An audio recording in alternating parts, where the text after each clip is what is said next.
Hi everyone, Cody here. So right there is a domestic cherry tree which I have planted inside of a grove of these chokecherries.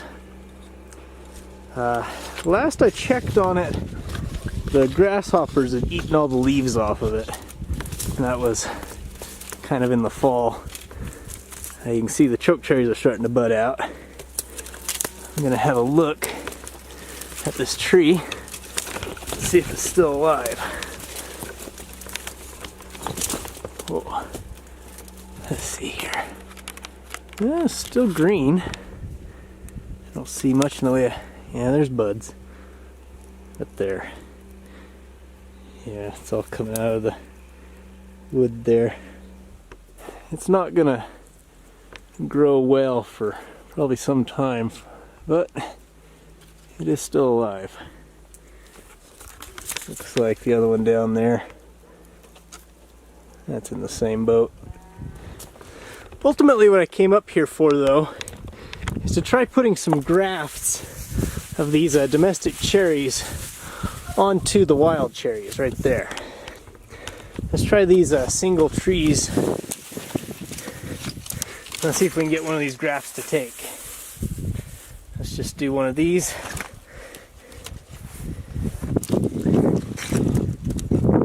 I'll just do a whip and tongue graft.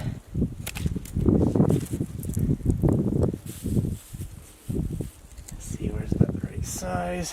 Near the tip, actually. So, all you do for these is you split the wood a little.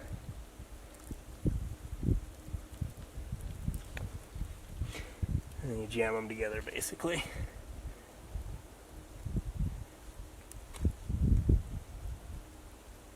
Okay. Take this up. Break off those.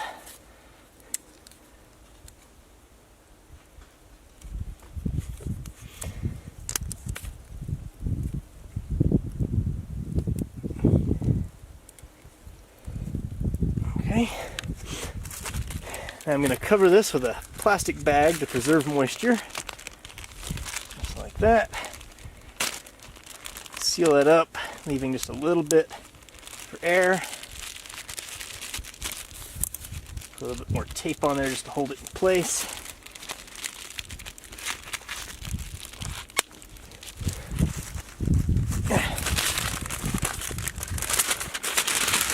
And a paper bag to block the sunlight. Just like that. With any luck, this will grow into a cherry tree that produces the domestic fruit.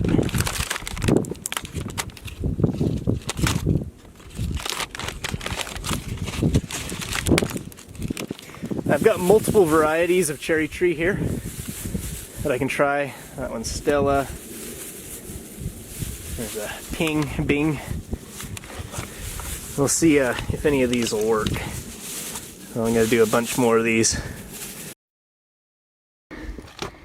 Okay, so I had two of them right here.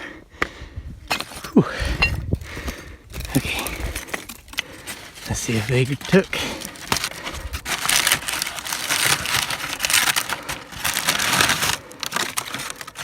And it's dead. So that one didn't take. Let's look at this one. That one's alive. That's Stella. So I'm gonna actually leave the bag on this one for a little longer. It's right here in the direct sunlight.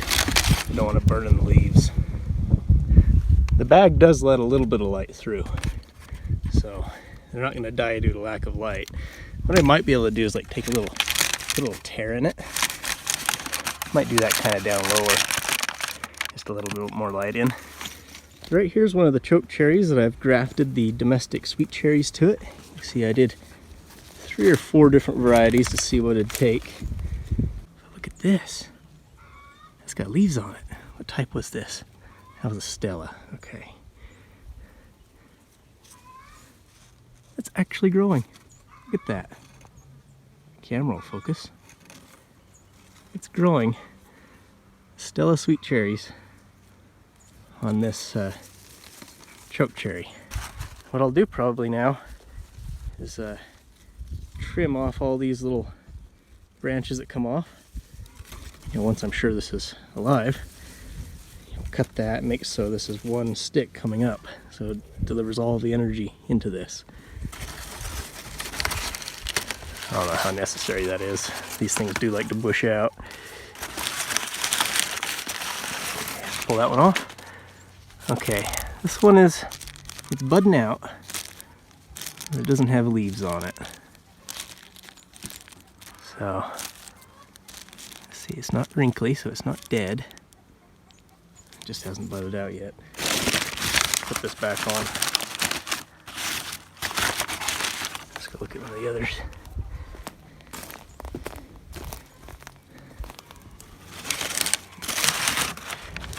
Okay, so that's Lapins. That one's got leaves on it too. See that? Excellent. It's even got a flower. Gotta empty the bag. Oh, that's pretty. It's another one that worked. Awesome. In case you're wondering, I did try to graft some chokecherries to the domestic cherries.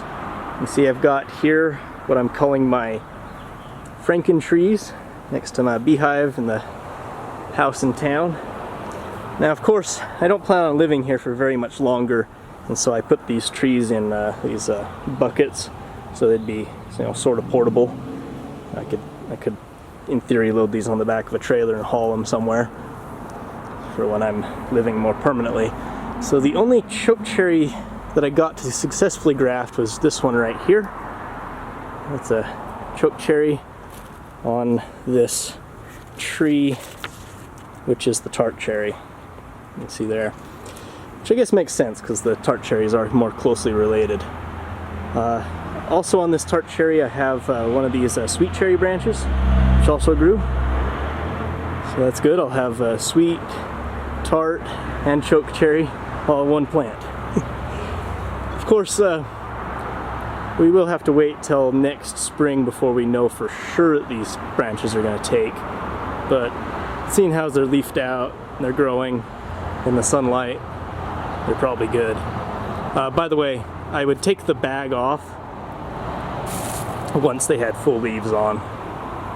I did leave the paper bag on for a while, just to, you know, slowly tearing it open, kind of like this, so that the light could slowly get on them so it didn't burn through the branches. Like this one here, I took the paper bag off too early and it burned the leaves and killed it. The sun scorched it. So this is the flowering cherry, and it would have probably taken had I not taken the bag off too early. But I haven't gotten anything to graft to that, including the chokecherry. I'll probably try again next year. I actually got some chokecherries here. These are the Canadian red. I figured these would be closely related to the wild ones we have growing here in Utah. Unfortunately, I didn't get anything to graft to these. Now, I'm not sure if that's just because of my grafting skills or if they're actually incompatible. My sample size is pretty small, but yeah, take that as it's worth. I did try to graft a chokecherry to this sweet cherry here. I didn't get that to take, of course. There's a sweet cherry. I did get the Bing, and up here on the top is the Stella, which also took. And this one's actually looking really nice. This one is apple, of course. I'm not doing just cherries. I didn't get anything to graft to this, mostly because I started too late on it. You can see I've got them hooked up to my aquaponic system. You can see down in here, the camera will focus, so I've got water comes out of these and into that. I still need to do the sprinklers, of course. But yeah, I think it'll be interesting to have multiple varieties on each tree. Well, hope you enjoyed. I'll see you next time. Apple tree survived, huh?